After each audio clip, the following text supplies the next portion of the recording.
welcome again to another video. For today's project, we are making a solar oven. I know a lot of solar ovens that I've seen online require a box, but I'm literally going to make it out of a container that I already have. I drink a lot of coffee, so I have an empty container, and it's really helpful because it already is that shiny aluminum color inside, so I'm not going to need to alter these sides at all, or the inside of it. So we're going to need a container, but you can use a box, and there's a lot of websites out there that do it with shoe boxes, empty pizza boxes, granola boxes, Pringles cans. So I think that there's a lot of different ways that you can make this, but we're going to do it with a can. We're going to need some tape, some scissors, some black paper if you have it, and this just helps with when it's baking with the sun. Some aluminum foil, we're still going to need some of that, and then some of the plastic wrap. So let's get started. I forgot to mention is that you might need either like a pencil if you're using a box, or some toothpicks, and this is to hold open the lid so that I'll show you. The lid is going to be really important to kind of help with the shining of the light and making sure that that reflects onto what we're cooking. And then, of course, what we're cooking. I forgot to mention that we're making s'mores. So I have some graham crackers, some chocolate, and some marshmallows. And we're going to see how this works.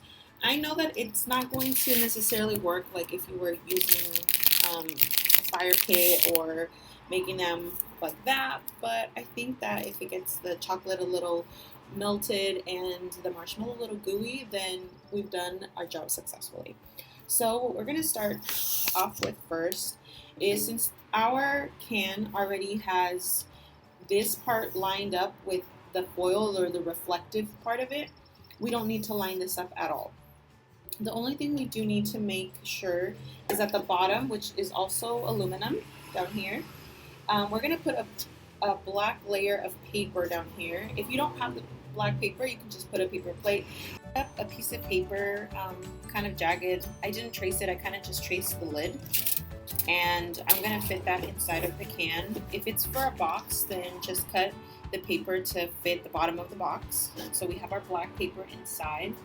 The next thing we're going to do is actually assemble our s'mores, because we don't need to do that aluminum outline. If you have a box and it doesn't have aluminum inside of it, then that's where you would add more aluminum foil to the sides. But I was very lucky that this one had it. So then we're going to assemble. I have a cracker here, a graham cracker, and I've split that into two. I'm just going to put it down here. And then I'm going to put a marshmallow on each cracker, so I'm going to do two. And this is really fun if you're making it with your friends, because or your siblings, or whoever you're with right now, because they can do their own box, and then we can see which one is working. Maybe you guys can try different containers and see which container works. And then we're going to put some chocolate.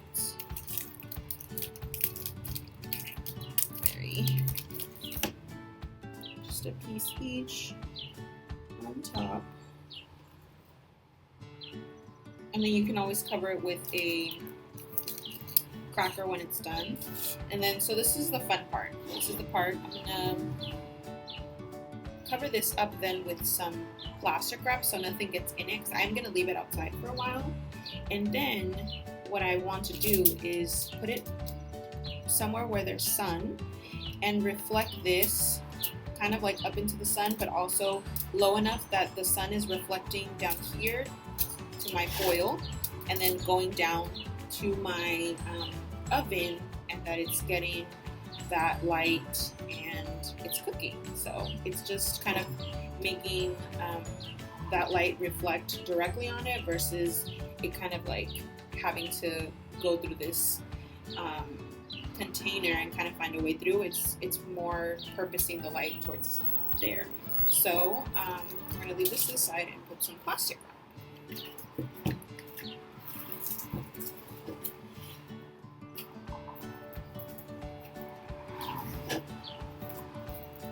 So again, it might be a little different the way that you're making it, because if you're using a box, then obviously it's going to be a little bit different.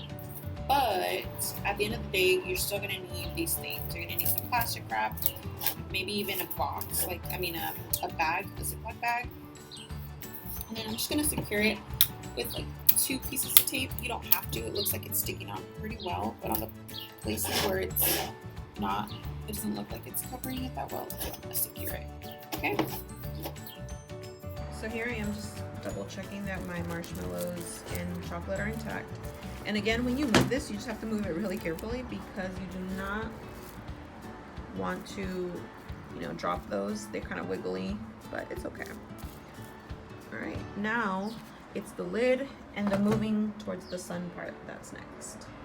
We have it ready with the plastic wrap. The next thing is the lid.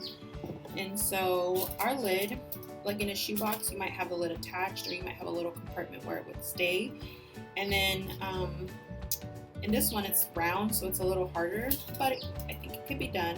So I'm gonna do is I'm gonna make sure that it's kind of leaning already on the can, and then I'm gonna poke it here, kind of here, with some toothpicks. So they're gonna be my like holders. I'm gonna use 2 of them. If you have a bigger box, then you can do like pencils. I also want it to be shining on the sun, so it's gonna be a little hard. And this is where I might need my tape, to be honest, but it's okay. The can, it was a little bit harder to make the lid stay, but it's staying. I'm gonna be very careful to transfer to where there's a sunspot, and we're gonna let this bake. We're gonna let this solar oven do its thing. I think I'm gonna check on it in about an hour and see what it does, or maybe, you know what, I'll check on it every like 20 minutes. So I'll check on it 3 times in 1 hour just to see what it's doing, and if I need to maybe rotate it a little, just because the sun does move as the time passes on, and so it might, you know, I might start it off where it's hitting the sun, and then when it might not. So I'm going to transfer this over to the sun and see how that works. Okay, so here we have it. And we'll check on it every 20 minutes. So here it is after about 35 minutes. We're going to check on it. I think the chocolate is very melted. One of them tipped over, but let's check. Pull it off.